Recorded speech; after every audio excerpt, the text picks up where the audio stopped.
جی سوال یہ کر رہے ہیں کہ نوجوان کو لے کر ہمارے معاشرے میں جو زنا کا غول پڑا ہوا ہے، کبھی آنکھوں کا زنا، کبھی جو ہے زبان کا زنا، مختلف قسم کی زنا ہے، نعوذ باللہ، اللہ حفاظت فرمائے، یہ ہمارے معاشرے میں دیکھتے ہیں۔ ایسے موقع پر نوجوان کیسے بچے؟ پہلے تو نبی صلی اللہ علیہ وسلم نے نوجوانوں کے لیے بہترین نصیحت کی۔ آپ صلی اللہ علیہ وسلم نے کہا، یا معشر الشباب من استطاع منکم الباءۃ فلیتزوج، اے نوجوان، تم میں سے جو شادی کر سکتا ہے اسے فوراً شادی کر لینا چاہیے۔ جو آدمی زنا سے ڈرتا ہے تو اس آدمی پر شادی کرنا واجب ہے، تو اسے آگے بڑھیں، کچھ نہ کچھ کمائیں اور فوراً شادی کے لیے آگے بڑھے۔ شادی ایک ایسا ذریعہ ہے جو ان چیزوں سے اللہ سبحانہ و تعالیٰ انہیں بچا سکتا ہے۔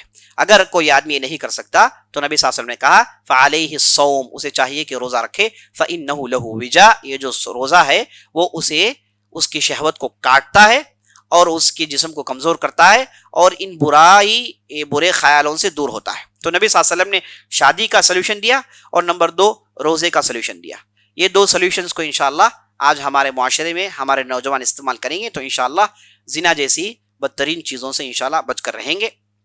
اور اس سے پہلے اللہ نے قرآن میں ارشاد فرمایا، قل للمؤمنین یغضوا ابصارهم ويحفظوا فروجهم، اللہ نے کہا کہ اے نبی صلی اللہ علیہ وسلم، آپ نوجوانوں سے کہیں کہ وہ اپنی نظروں کو نیچی کریں، اپنی شرمگاہوں کی حفاظت کریں۔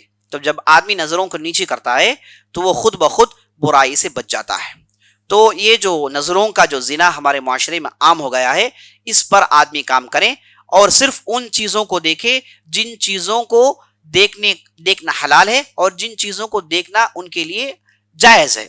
خاص طور پر یہ گیجٹ، یہ موبائل آنے کے بعد یہ نظروں کی حفاظت بڑے بڑوں کے چھکے چھوٹ گئے، اللہ حفاظت فرمائے۔ یہ مصیبت اس لیے آگے ہوتی ہے جب آدمی ان چیزوں کو غیر ضروری استعمال کرتا ہے، ان گیجٹس کو لے کر غیر ضروری جاتا ہے۔ اس کے لیے حل یہ ہے کہ آپ کو ضرورت ہے، آپ کوئی فائدہ مند چیز دیکھنا چاہتے ہیں یا پھر کوئی فائدہ مند چیز کرنا چاہتے ہیں تو آپ اس کے لیے اس گیجٹ کو استعمال کریں، غیر ضروری ادھر ادھر بھٹکے نہ۔ ایک ویڈیو کے بعد دوسرا ویڈیو، دوسرے کے بعد تیسرا ویڈیو، تیسرے کے بعد 14 گھنٹے آدمی اسی کو دیکھتے رہتا ہے، اس کے آنکھیں ختم، اس کے دماغ ختم، اس کا صحت ختم، پورا ختم ہو جاتا ہے۔ یہ سب کچھ اسی بلا کی وجہ سے، لیکن یہ بلا ایسی ہے کہ اس کی ضرورت بھی ہے نا، اس کے بغیر کام نہیں چل سکتا، پوری چیزیں اسی سے جڑی ہوئی ہیں۔ تو حل یہ ہے کہ جب ضرورت ہو تب اسے آن کرے، غیر ضروری ٹائم پاس کرنے کے لیے تھوڑے دیر پاس میرا پاس موقع ہے، میں ان چیزوں کو دیکھ لوں گا، یہ چیز ہے وہ چیز ہے، تو غیر ضروری اسے جب آدمی ایکسس کرتا ہے تو وہاں پر شیطان اسے کھینچ کے آگے لے جاتا ہے۔ تو غیر ضروری ان گیجٹس کو ایکسس نہ کریں۔ تو اللہ سبحانہ و تعالیٰ سے دعا کریں، رجوع کریں۔